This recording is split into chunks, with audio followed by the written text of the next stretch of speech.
여러분, 바벨론 포로로 갔던 이스라엘 백성들이 어떻게 다시 예루살렘으로 돌아올 수 있게 되었을까요? 그것은 하나님의 열심입니다. 그것은 하나님이 자기 백성을 향해서 징계를 했지만 자기 백성을 향한 하나님의 더 큰 계획이 있다는 것을 모든 민족 가운데 나타내기 위해서 하나님께서 열심히 그 일을 진행시켰기 때문에 그것이 가능할 수 있었던 것입니다. 그래서 어떻게 해서 그걸 미리 환상으로 보여줬습니다. 오늘 39장 하기 전에 37장에 보면 마른 뼈, 에스겔 골짜기에 마른 뼈들이 널려져 있었습니다. 그 뼈들이 얼마나 심하게 말랐고 완전히 그 무너져 있는지 도저히 회복될 가능성이 없어 보이는 그런 뼈들이었습니다. 그런데 하나님께서 말씀하시잖아요. 이 뼈들이 살리라. 그 뼈들이 그 위에 힘줄을 하나님께서 두고 말입니다. 거기에 살을 붙이고 가죽을 드립히고 마지막에 생기를 불어넣었더니만 그 뼈들이 다 살아나는 거예요. 그래서 그게 군대를 이루어서 이스라엘 민족을 이루어서 하나님께서 그들을 회복시켜 주신다는 그 역사를 보여주는 거예요. 여러분 어떤 절망 가운데 있습니까?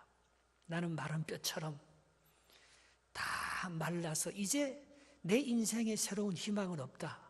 여러분 그런 생각을 하십니까?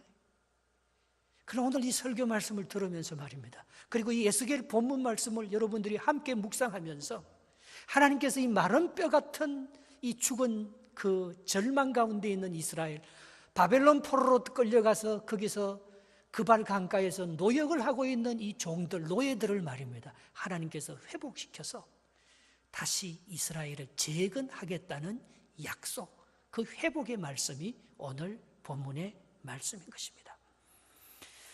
여러분, 회복은 어디서부터 시작되겠습니까?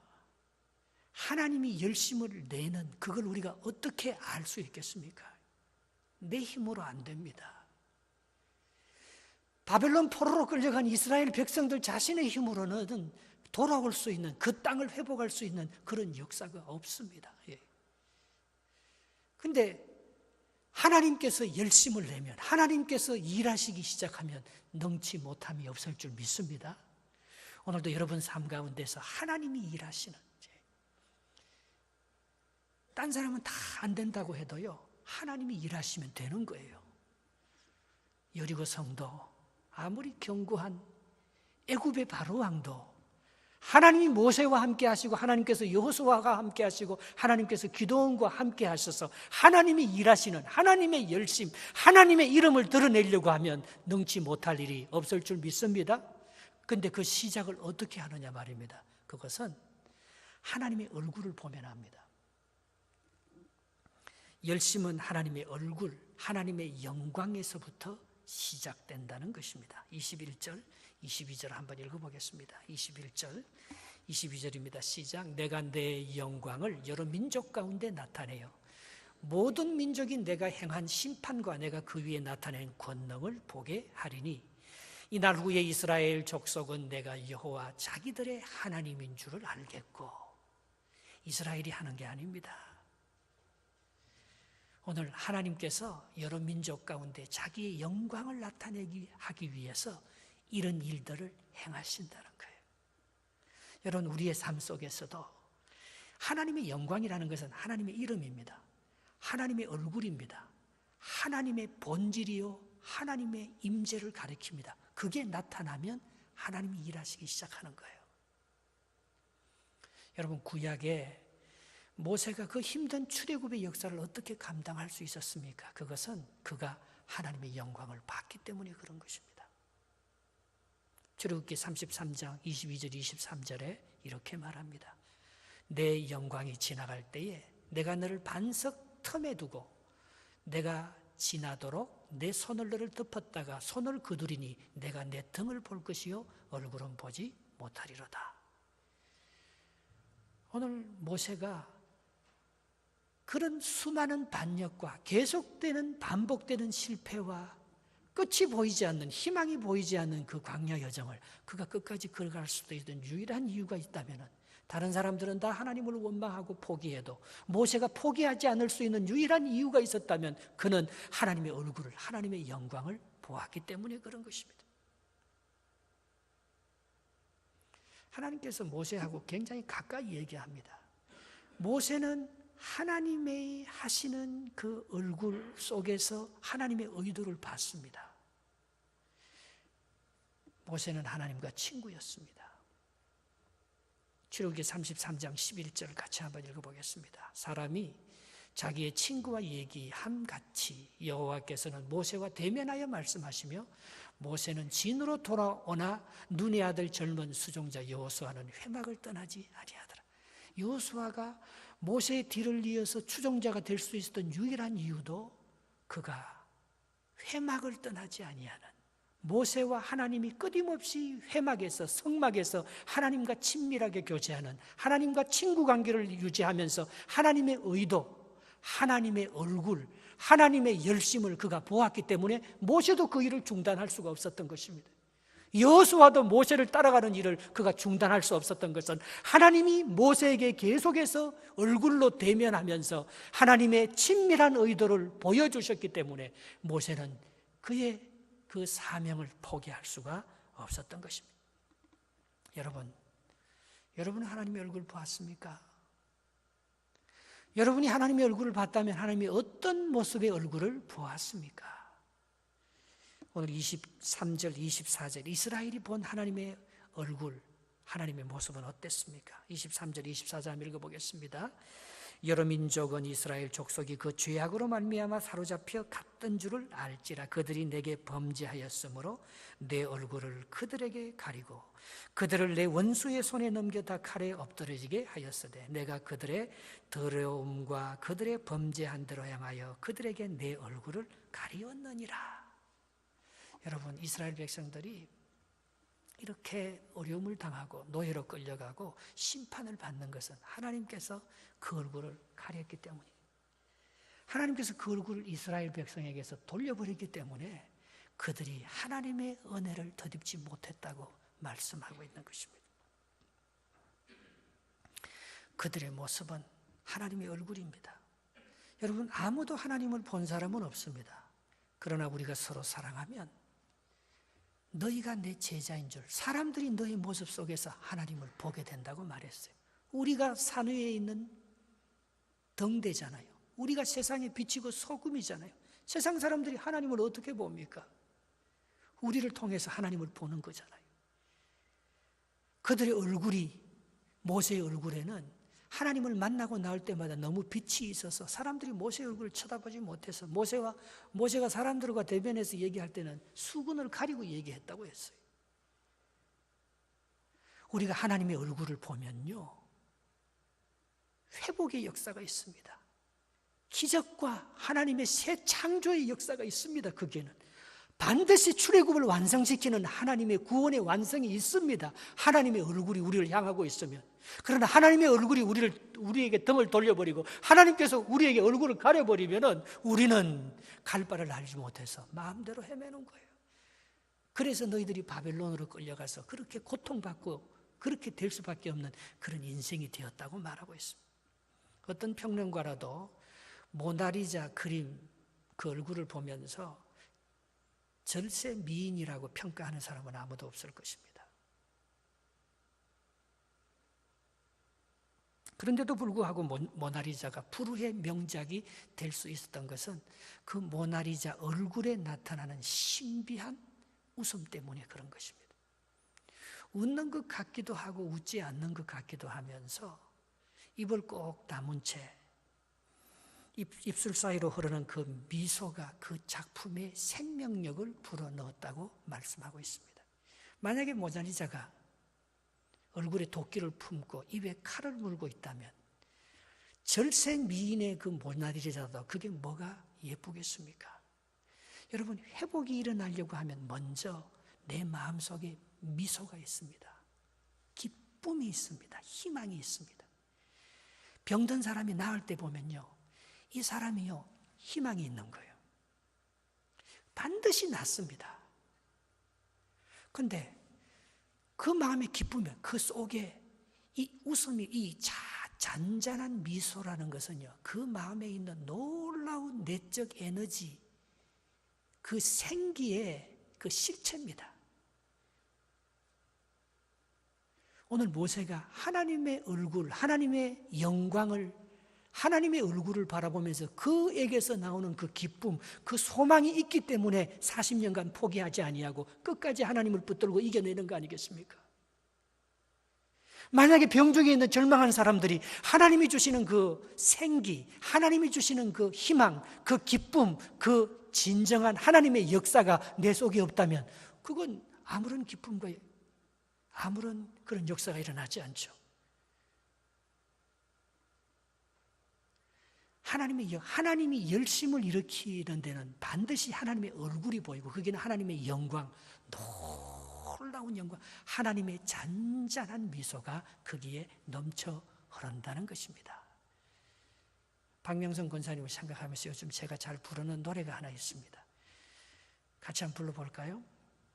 나의 등 뒤에서 나를 도우시는 주, 때때로 뒤돌아보면 여전히 계신 주, 잔잔한 미소로 바라보시며 나를 재촉하시네. 일어나 걸어라, 내가 새 힘을 주리니. 일어나 너 걸어라, 내 너를 도우리. 여러분, 하나님의 미소 안에는요, 무서운 하나님의 불타는 의지와 사랑이 숨겨져 있다는 것입니다. 25절 말씀입니다. 같이 한번 읽어보겠습니다. 25절 시작. 그러므로 주 여호와께서 이같이 말씀하셨느니라. 내가 이제 내 거룩한 이름을 위하여 열심을 내어 이곳 사로잡힌 자를 돌아오게 하며 이스라엘 온 족속에게 사랑을 베풀지라.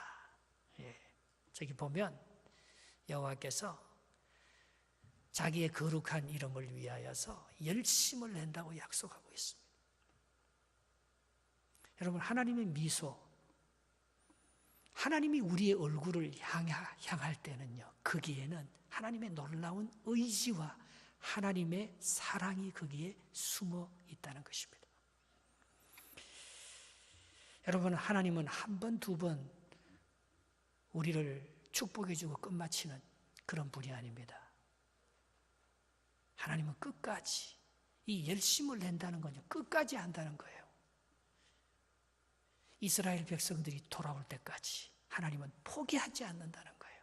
우리 질병이 끝마칠 때까지, 우리 자녀들이 꿈을 가지고 새로운 일에 도전할 때까지, 우리 자녀들이 힘이 없으면, 우리 자녀들이 절망하면 하나님도 같이 절망하고 포기하는 것이 아니고, 이스라엘 백성들이 바벨론 포로로 끌려가서 거기서 절망하고 더 이상 그들의 민족의 길이 안 보이면 하나님께서 이스라엘 민족이 포기한다고 같이 포기하는 것이 아니고, 하나들이 열심히 하나님의 그 불타는 의지와 하나님이 이스라엘 백성들을 향한 사랑이 이스라엘 백성들이 저지른 죄보다도 훨씬 더 크기 때문에 그들을 마침내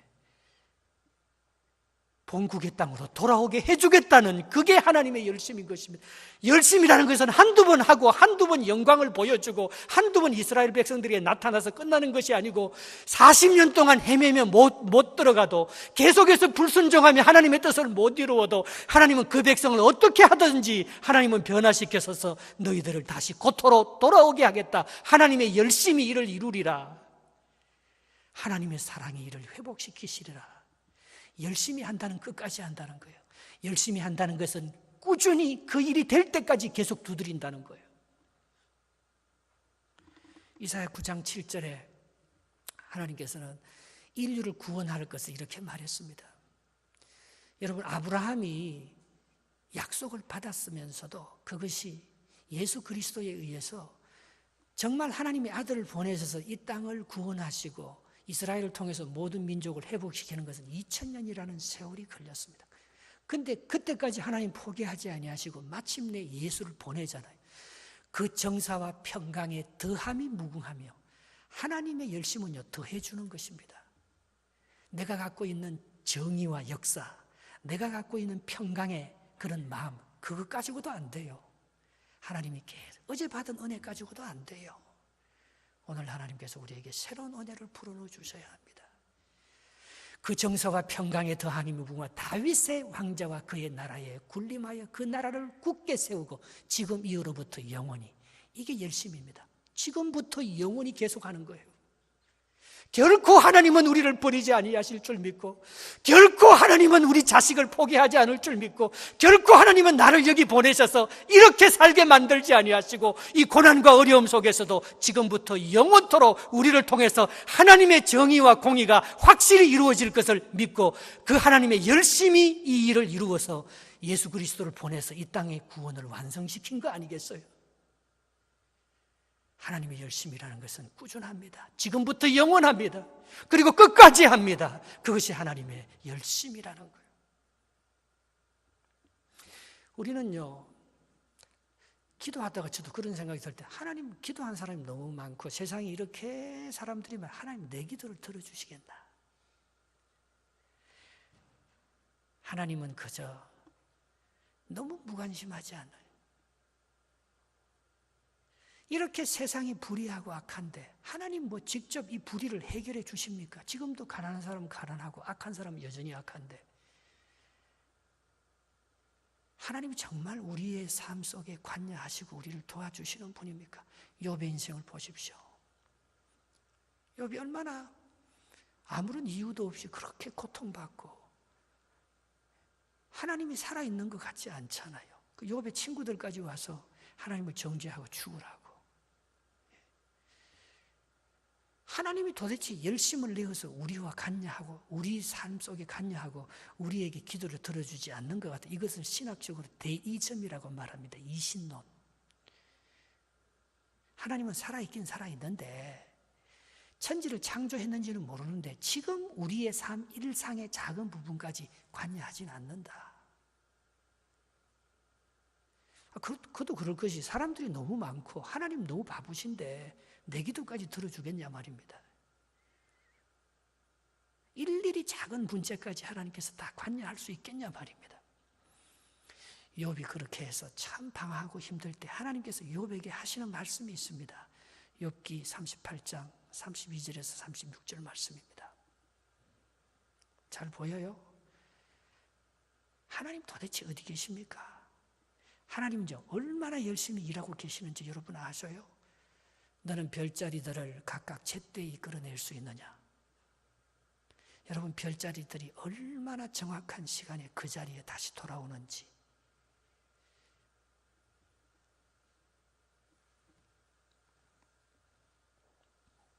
북두성 다른 별자리에게로 이끌어갈 수 있겠느냐? 내가 하늘의 궤도를 아느냐? 하늘로 하여금 그 법칙을 땅에 베풀게 하겠느냐? 내가 목소리를 구름에까지 높여 넘치는 물이 내게 덮이게 하겠느냐? 내가 번개로 보내어 가게 하며 번개가 내게 우리가 여기 있나이다 하게 하겠느냐? 가슴 속의 지혜는 누가 준 것이냐?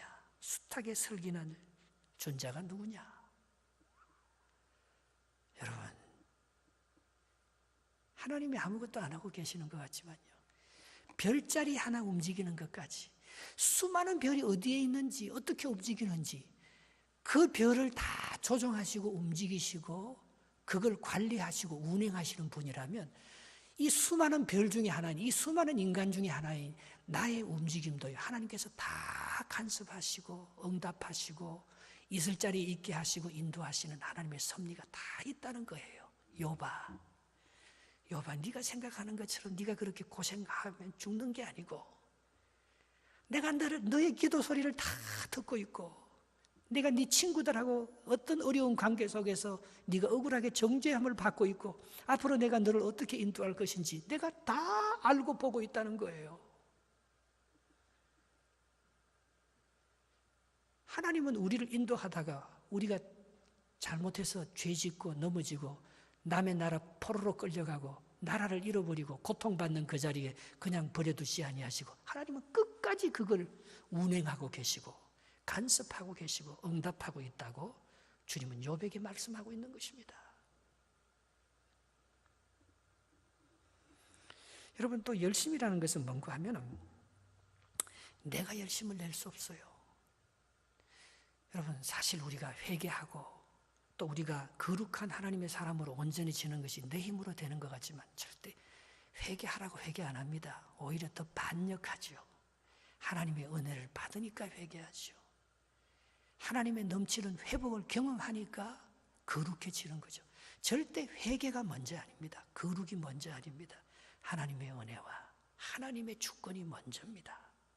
26절, 27절 보겠습니다. 26절, 27절입니다. 그러므로 주 여호와께서 이같이 26절, 그들이 그 땅에, 그거죠. 그들이 그 땅에 평안히 거주하고 두렵게 할 자가 없게 될 때에 부끄러움을 품고 내게 범한 죄를 뉘우치리라.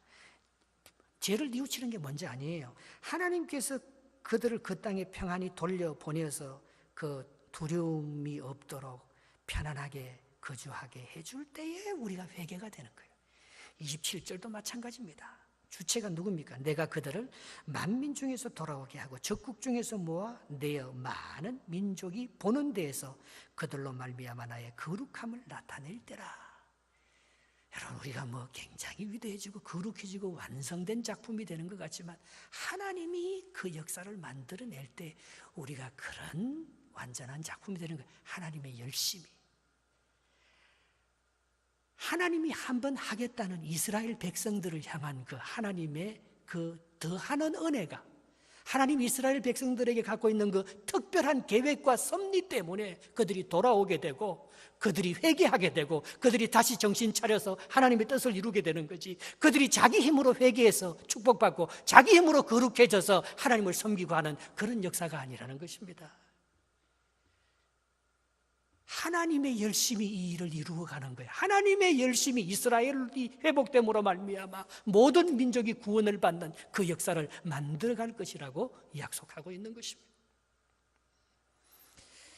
여러분, 예수님은요 3년 동안 일했습니다. 그런데 얼마나 열심히 일했는지 3000년 동안 할 구원의 역사를 3년 만에 다 완성시켜버렸어요.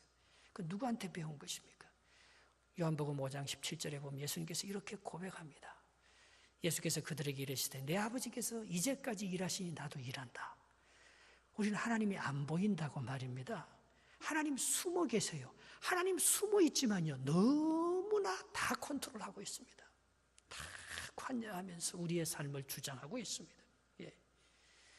오늘 예수님은 바로 그 일, 왜 집중하기 때문에 3년 만에 구원을, 만약에 예수님이 자기가 오병이어 자기가 죽은 자를 살리고 자기가 물 위에 걷고 자기의 능력을 했다면 예수님도 수천 년 해도 엘리야나 에레미야밖에 안 돼요.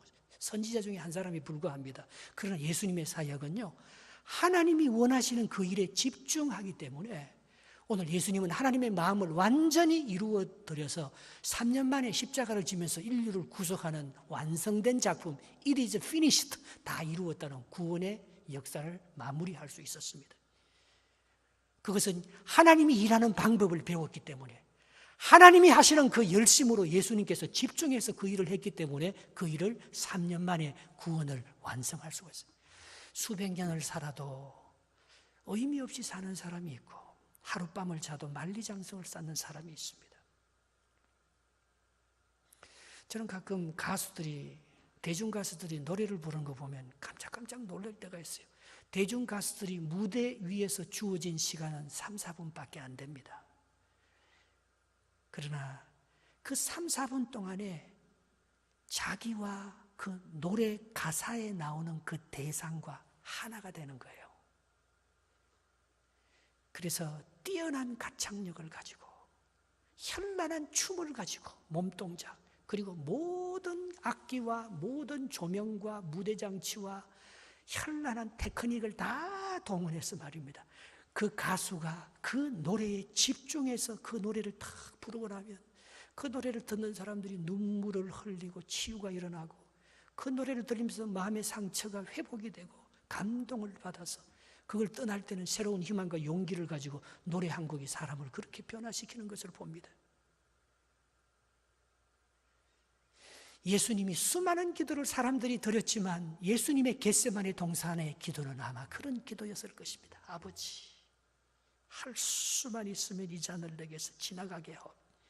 그러나 내 뜻대로 마옵시고 아버지의 뜻대로 해달라는 아버지의 마음과 그 노래 부르는 자와 그 가사가 하나가 되던, 오늘 예수님이 하고 싶은 그 일을 내려놓고 그 하나님이 하는 그 일과 집중해서 하나가 될 때 예수님은 3년 만에 십자가라는 질 수 없는 그런 세상 사람들이 다 감당할 수 없는 그걸 예수님께서 집중하면서 하나님의 뜻에 100% 순종함으로 말미암아 하나님의 열심을 완성시키는 그 역사를 만들어낼 수 있었던 것입니다. 열심이라는 것은 enthusiasm, 영어로 N은 헬라어로 아내라는 것입니다. 수스는 데우스예요. 데우스는 하나님이라는, 하나님 안에 있는 게 열심이에요. 하나님께 사로잡히는 게 열심이에요. 하나님의 뜻을 발견하는 게 열심이에요. 이 안에 하나님이 살아있으면 창조가 일어나는 거예요. 이 안에 하나님이 살아계셔서 하나님께 사로잡히면 절망이 희망으로 바뀌는 거예요. 이 안에 하나님이 살아계시면 모든 질병과 마른 뼈 같은 우리의 죽은 영혼이 다시 한번 소생하여 생기를 얻을 수 있는 하나님의 열정이 생기는 거예요. 하나님께 사로잡힌 거예요. 그 노래에 사로잡혀서 노래를 부르는 그 대중가수가 모든 사람들에게 그 죽은 영혼을 살려서 감동을 주는 것처럼 말입니다. 우리가 하나님께 사로잡혀서 하나님의 영에 사로잡혀서 하나님의 뜻과 내 뜻이 하나가 될 때에 우리는 놀라운 하나님의 역사를 만드는 새로운 회복의 역사를 만들어 간다는 것이, 바로 그 하나님의 열심이 오늘 이스라엘을 바벨론 포로에서 예루살렘으로 돌아오게 했다는 것입니다. 그러니까 하나님의 열심이라는 것은 끝까지 꾸준히 하는 거고, 하나님의 열심이라는 것은 집중해서 하나님의 뜻과 우리 뜻이 하나가 되도록 하는 거. 그런데 이것을 모두 다 종합해서 더 중요한 게 있었습니다. 방향성. 열심히 하는데도 방향이 틀려버리면 그거는 오히려 열심히 안 하는 것만 못하죠. 다른 데로 가니까 방향이 더 중요한 줄 압니다. 여러분, 하나님께서 우리를 만드셨는데 우리가 어디에 열심을 내야 됩니까? 저는 세 가지의 열심을 내어야 된다고 봅니다. 첫 번째는 이 성경을 완수시키는 내 마음을 다하고 목숨을 다하고 뜻을 다하여 주 하나님을 사랑하고 이웃을 사랑하는데 우리의 열심을 다 내야 돼요. 그게 하나님 뜻이에요. 너무 내 안에 우물 안에 개구리처럼 너무 개인적으로 내가 하나님 못 본다, 내 문제가 안 풀린다, 그렇게만 한다고 해서 내 문제가 풀리고 기도가 응답되는 게 아니잖아요. 마음을 넓혀야 합니다. 하나님의 뜻을 바라봐야 합니다. 그것은 내 마음과 목숨과 뜻을 다해서 내가 사랑해야 될 그는 하나님이지 내가 아닙니다. 방향이 하나님께로, 그리고 이와 똑같이 내 이웃을 내 몸과 같이 사랑하라. 이웃이지 내가 아닙니다. 그 집중을 잘못하고 있는 거예요. 자꾸 내 안으로만 집중하니까 자꾸 우울한 거예요. 자꾸 문제가 안 풀린다고 생각해요. 하나님은 그림을 더 잘 그려가고 있는데도 내 인생을 통해서 하나님 사랑하고 이웃 사랑하는 일에 우리가 집중해야 합니다. 그게 하나님 뜻입니다. 두 번째는 즐거워하는 자들과 함께 즐거워하고 우는 자들과 함께 우는 것이 하나님 뜻입니다. 우리는 반대로 해요. 남이 잘 되고 즐거워하면 배가 아파서 못 견뎌요. 남이 슬퍼하면 그건 조금 위로해 줄 수 있지만 사실은 오히려 내 속으로 잘 됐다고 생각하는지 몰라요. 우리는 어떻게든지 남을 밟고 내가 올라가려고 합니다. 그러면 조금 잘 될 수는 있지만 절대 같이 잘 될 수는 없습니다. 하나님의 나라는 그를 통해서 이루어지지 않습니다. 하나님은 그를 쓰다가 금방 실망해버립니다. 여러분 마음속에 정말 내 이 악한 마음을 좀 고쳐야죠. 그건 기도로밖에 고칠 일이 없어요. 우는 자들과 함께 울고 즐거워하는 자들과 함께 즐거워하면서 하나님의 마음이 여러분의 마음과 하나가 될 수 있으시기를. 그게 하나님의 얼굴을 보고 하나님의 영광을 보는 거 아니겠어요? 그때 하나님이 역사한다는 것입니다. 하나님의 열심이 그 속에 일어난다는 것. 참, 남의 교회가 잘 돼야 우리 교회 잘 됩니다. 옆에 이웃 가게도 잘 돼야 내 가게도 잘 됩니다. 남의 자식 축복받아 잘 되는 그 모델이 있을 때 나도 도전받아서 내 자식도 더 잘 됩니다. 그렇게 마음을 넓히면 참 행복합니다. 그러면요, 3년 만에 3천년 동안에 할 일을 우리가 만들어갈 수 있어요. 하나님의 열심이, 하나님의 얼굴이 자꾸 우리에게 보여서 기쁨이 있는 게 기쁨이. 하나님께서 나와 함께 하나님의 임재와 하나님의 얼굴이 자꾸 보이는 거예요. 그때 역사가 일어나는 것입니다.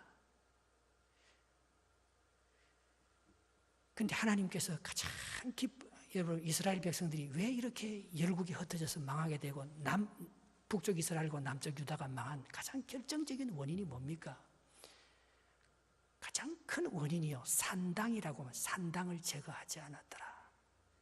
그래서 이스라엘 백성들이 통일되고 난 후에 가장 중요하게 생각하는 것은 중앙성소 예루살렘에 1년에 3차례씩 반드시 모여야 되는 것입니다.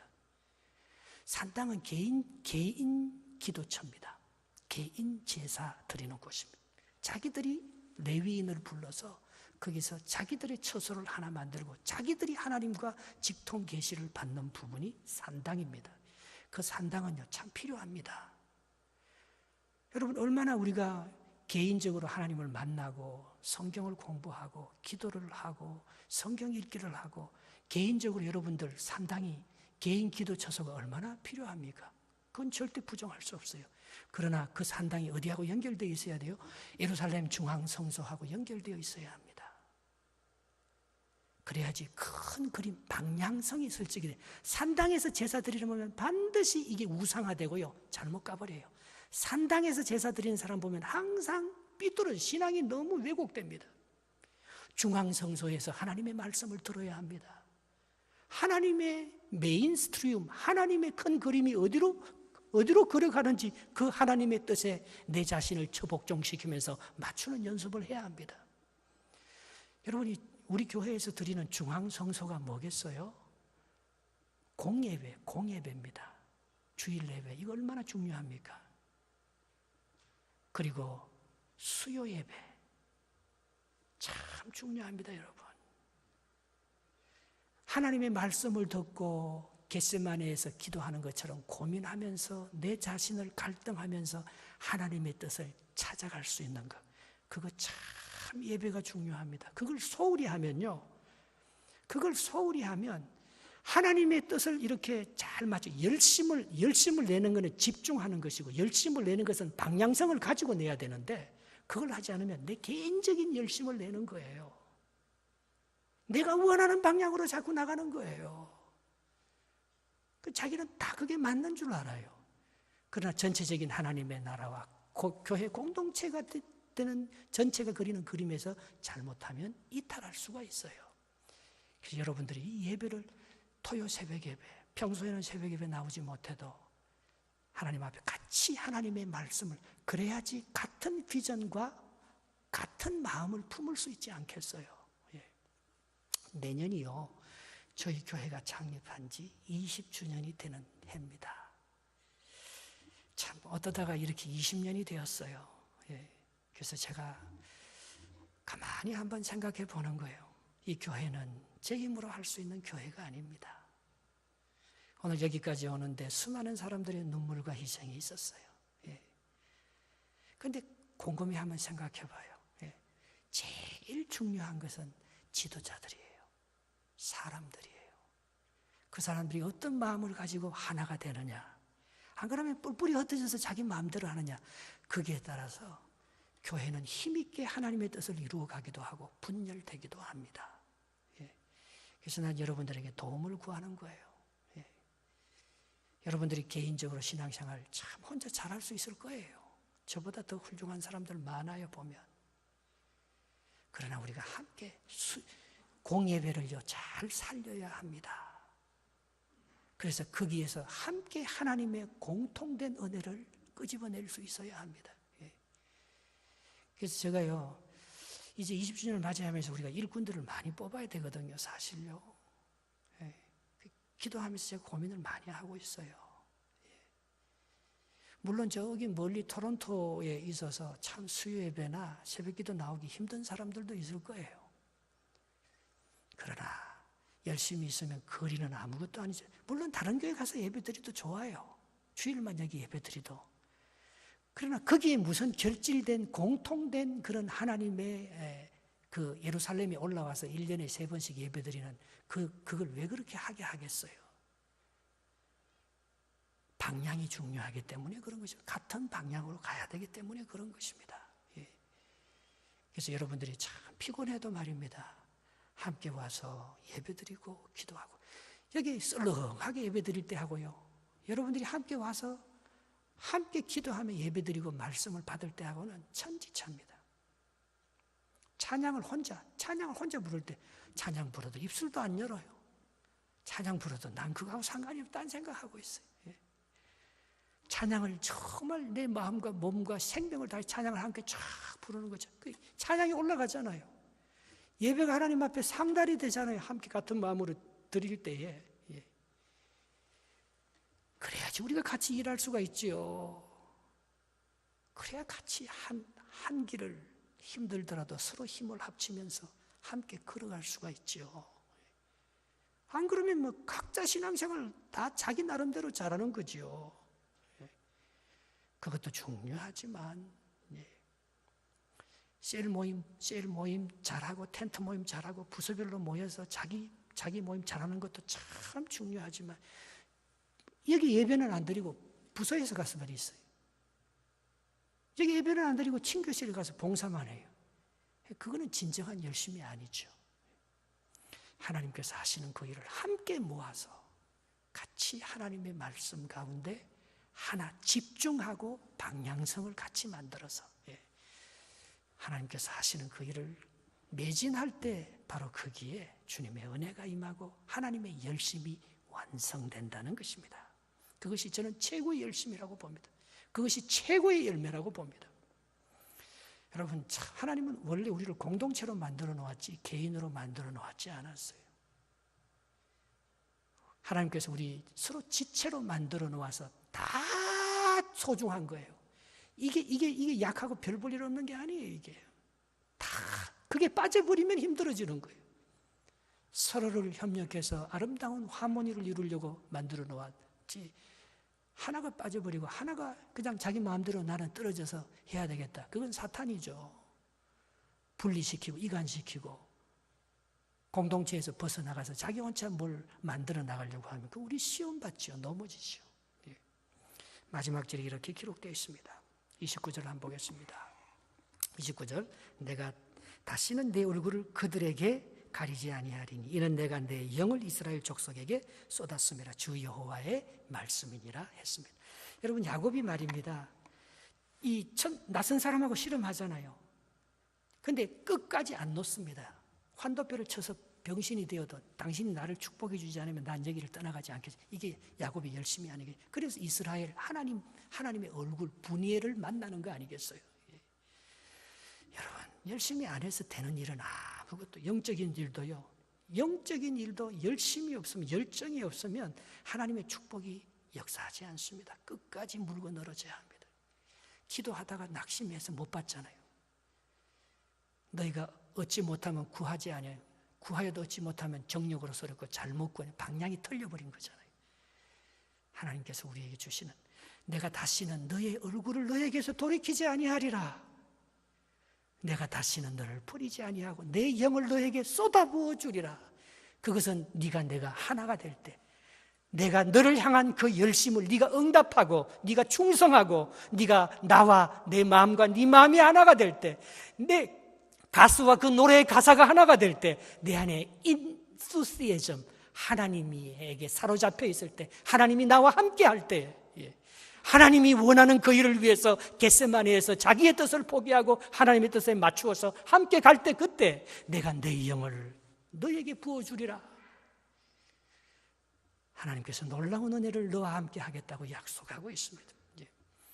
오늘 우리의 옷깃을 다시 한번 여미면서 함께 더불어서 하나님께서 하시는 그 열정을, 하나님의 얼굴에 있는 그 미소, 하나님의 영광을 우리가 바라보면서 그리스도 안에서 나의 열심을 다시 한번 회복하여서 모이기를 패하는 어떤 사람들의 습관과 같이 하지 말고 함께 모여서 기도하고 함께 모여서 예배하고 찬양하면서, 그러면서도 여러분의 개인적인 삶 가운데 진정한 새 힘과 용기를 얻어서 여러분이 하는 일마다 복되고 형통한, 하나님께서 영을 불어넣어 주셔서 그 하나님이 주시는 성령의 영으로 여러분이 하는 일을 완성시켜 나가는 아름다운 열매와 축복으로 이어지는 그런 놀라운 은혜의 역사가 저와 여러분들의 삶 가운데서 함께 하시기를 축복합니다.